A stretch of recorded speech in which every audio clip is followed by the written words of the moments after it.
Mistra was initially very much a set of projects, very interesting and important projects. But they were located in different cities around the world, 4 different cities. But there was no totality and there was very little synthesis. Now when we're entering phase 2, there is a tremendous change. First, there's been a lot of confidence building among the initially 4 local interaction platforms, LIPs. And they now work as one program. And it's been very evident over the past year how this has developed very strongly. There is a sense of Mistra Urban Futures. There is a pride in the program. And all the individual cities contribute to a common goal. There was a common vision and a mission from the beginning, but they still worked rather independently. The challenge, however, is that when you want to collaborate, because this is in a co-production mode, you do it together with the stakeholders. It's much more difficult to have a platform of several different cities working together if you want to interact with the cities. So there is always a balance between what you do jointly as a program and what you do in co-production mode together with city authorities and other stakeholders in the city.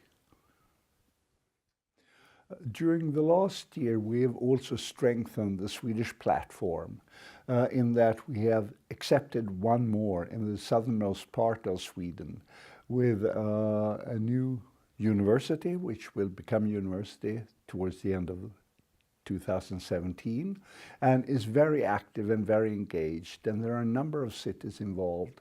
And that's also important to see whether we can develop Mistra Urban Futures into a strong national platform rather than a Gothenburg platform only. And this is a first step. And we think that soon we will also have collaboration with Stockholm. That's the purpose of the whole planning right now. So we hope that that will materialize.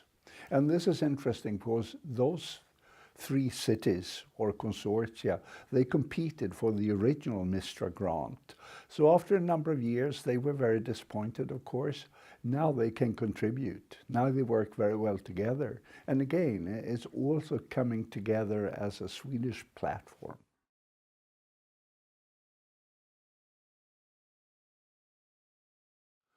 Last year was an exciting year because UN Habitat organized major international conference that they have every 20 years in Quito, Ecuador. And they established a new urban agenda at that time. Mistra Urban Futures had a very strong presence at the meeting. And this new agenda is a perfect opportunity to develop the research that's needed to implement the agenda. And this, of course, comes at the same time as the governments of the world have agreed on new sustainable development goals. And that's a fantastic opportunity for Mistra Urban Futures to play a major role in ensuring that political decisions are evidence-based and not based on alternative facts.